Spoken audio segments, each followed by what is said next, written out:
How's it going, guys? My name is Stone and welcome to These Reviews. Today I'm going to be talking about yet another divisive album in the psychedelic rock genre and electric blues genre.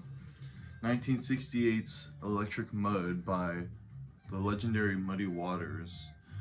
Now this album is highly controversial by blues purists and Muddy Water fans for it being an attempt, mostly by his record company Chess Records, to have Muddy Waters appeal to a wider audience, a younger audience. And being that this was coming out in 1968, of course the biggest names around that time were the Rolling Stones, Jimi Hendrix, Cream, a lot of artists that were influenced by Muddy Waters' early material, the material he's mostly known for.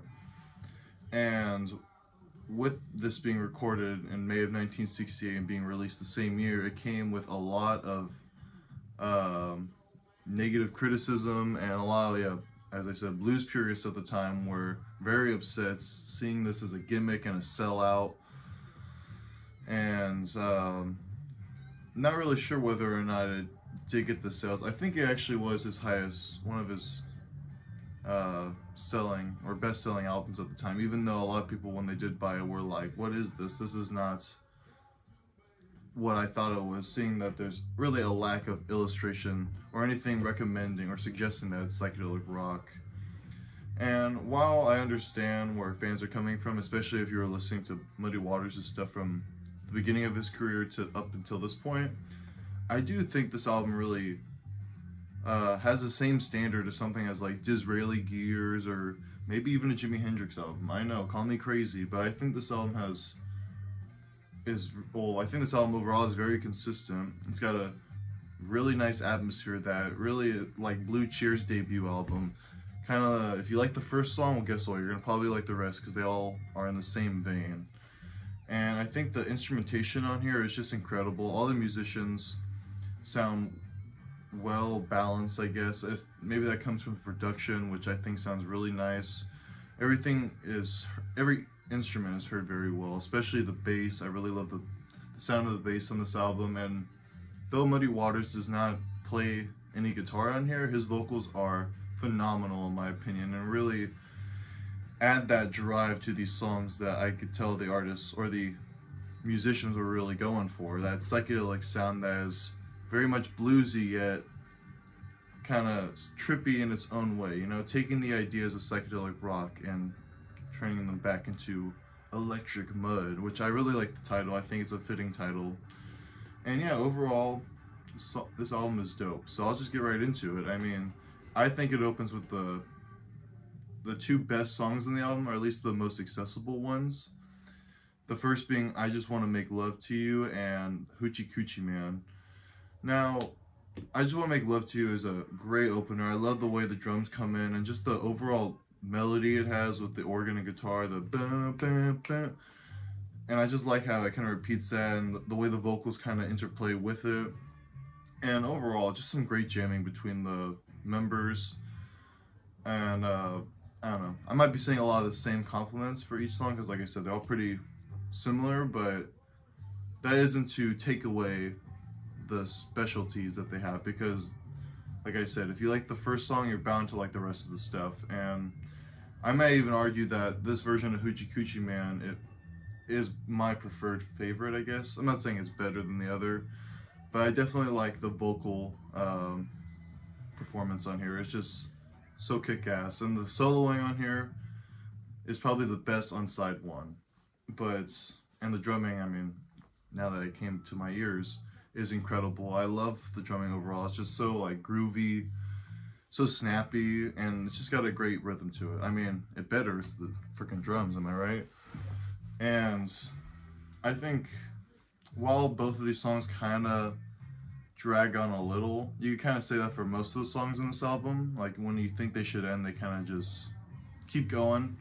I think it still provides a great atmosphere that is very much like trippy, not trippy, but just groovy. You like smoke a J to it and you're like, okay, I'm vibing right now. Like you can see the colored lights and all. You have a good time listening to it. So yeah, like I said, I think those are the most accessible songs. If you can't really get into those, you might not get into the rest. It might just sound much like a gimmick to you, like to some people's ears. But what follows is a very unusual cover of a Rolling Stones track, Let's Spend the Night Together.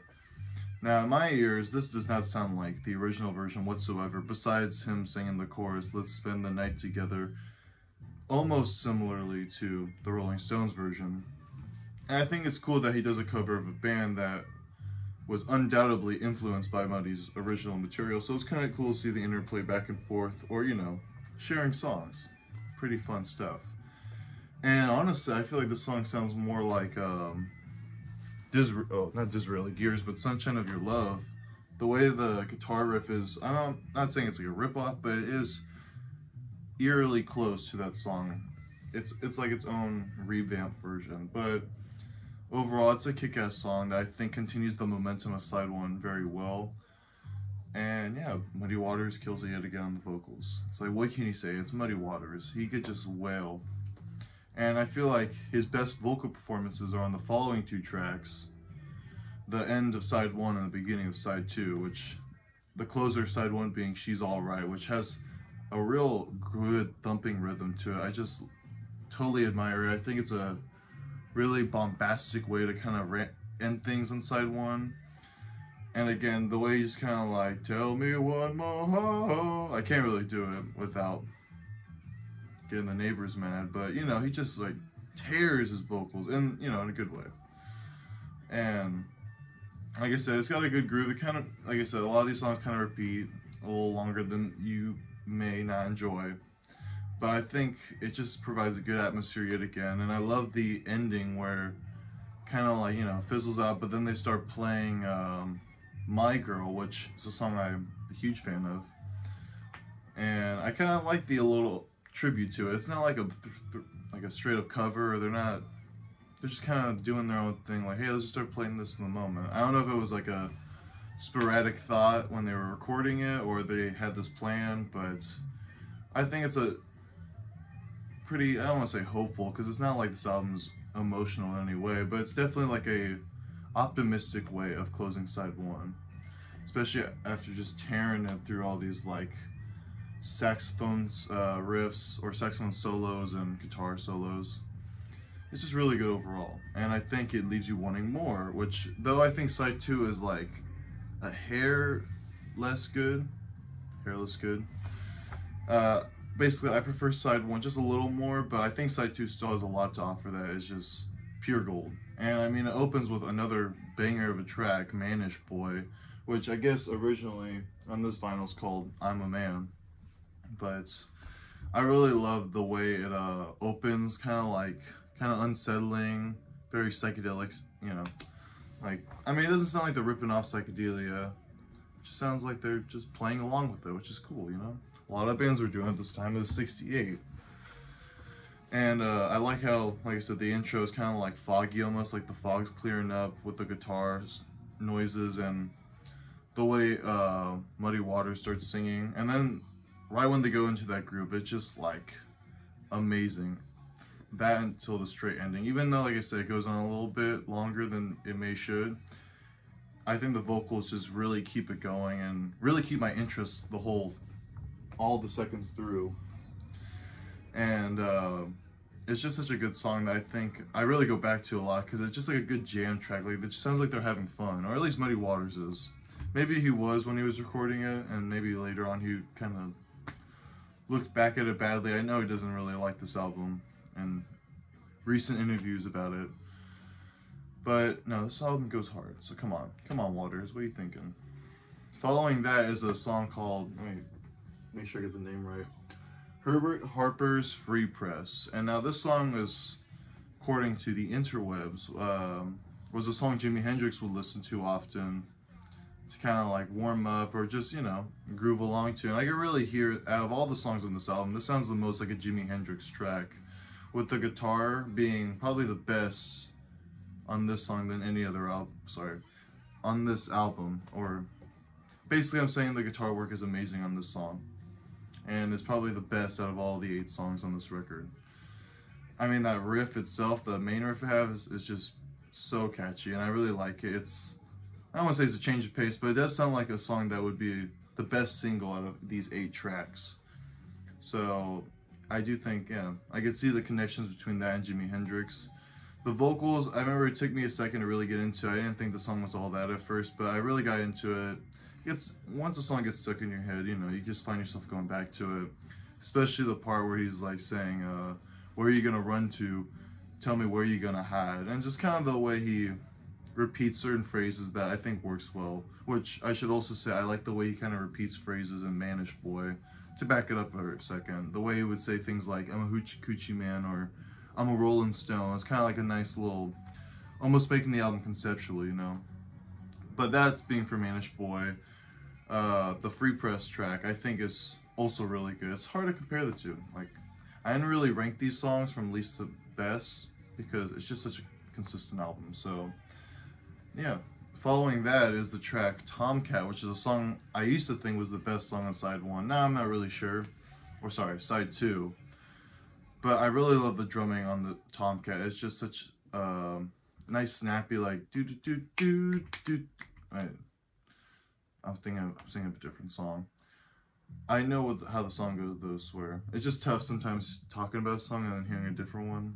I know, I'm devious, but anywho, Tomcat, I think, is a golden song. Golden Geese, you know. I mean, the way Muddy Waters kind of, like I said, kind of repeats the phrase like, oh, I'm a tomcat, use my kid. And he just kind of elaborates more on that. And I think, like the songs previous to it, it adds a fun charm to it. Like they're having fun in the studio just making this crazy psychedelic rock, which of course was unknown to him at the time, but it really works on the song. And I think the closer is probably the farthest from the rest of the catalog on this album. It's definitely a little slower. It's got more of like a ballady kind of feel to it. I mean, maybe because, like I said, it's just the drums are a little slower. It reminds me of like doo-wop in a way, even though I think it's just 12 bars. 12-bar blues, I should say. But I think it does a good job of closing things out. That same thing. The vocals are not as like wild as I have liked them so far. You know, like Tomcat, she's alright. But I think as a closer, like I said, it really works at like resolving everything you've heard at this point and just kind of sending things off on a chill note. Chill compared to stuff like Tomcat and She's Alright, She's Alright. So yeah, overall, I think this album is just super dope, super strong from beginning to end. Unless you're all pure on blues, then this might not be your thing, but I think this album might be better when you compare it to Howlin' Wolf's album, the new Howlin' Wolf album. I think that's what it's called, the one where he's also in the same situation of trying to appeal to a psychedelic rock audience. I'll definitely get to that album when I find it on vinyl, but I think for now, I'm glad to talk about Electric Mud. To show off the vinyl a little, this is another pressing I got from Third Man Records. It should be, yeah, Third Man. I have the vinyl playing site, I'm not sure. But here's a nice little photo of Muddy Waters. Again, a little deceiving. He's not actually playing guitar on the album, but hey, let them think he's shredding out on this. Like, why not? And then I find it very interesting, as I kind of talked about earlier, the track listing is listed in seconds. Ooh, so different, so different. And yeah, I did find a original European pressing. It had like a different font on the title, and it came with a booklet, but I didn't buy it. And I wish this version had the booklet, because unfortunately it doesn't have the booklet. I think with him like getting his hair done, it just looks super dope. I'm a fool for those kind of things. And yeah, favorite side, as I said, side 1. I think even though like the more I think about it, all 8 songs are pretty good. Maybe that same thing isn't as hip and fresh as the rest of the songs, which maybe makes it why side 2 second place. It tends to be that way sometimes. I try to not think in that mindset, but it usually seems that the side 1 is the better side. It's the more captivating side, which would make sense because they're trying to get you on first listen, and unless you don't like to go in order when you listen to like records, it works. So yeah, there's basically my review. I should say my top 3 songs are, that's tough, it's so tough, but I guess in the moment, yeah, I Just Want to Make Love to You, Hoochie Coochie Man, and Manish Boy. I think those songs are the most definitive songs on this album. So if you've heard this record, do me a favor, talk about it in the comments so I can respond, you know? Let me know. You think this album's a gimmick? You think it deserves the reappraisal it's gotten recently? Or do you think it's just some sellout mumbo jumbo? Either way, let me know your favorite songs and all that, and stick around because I'm going to be doing more videos soon, swear. But until then, I'll see you later. Ta-ta, bye.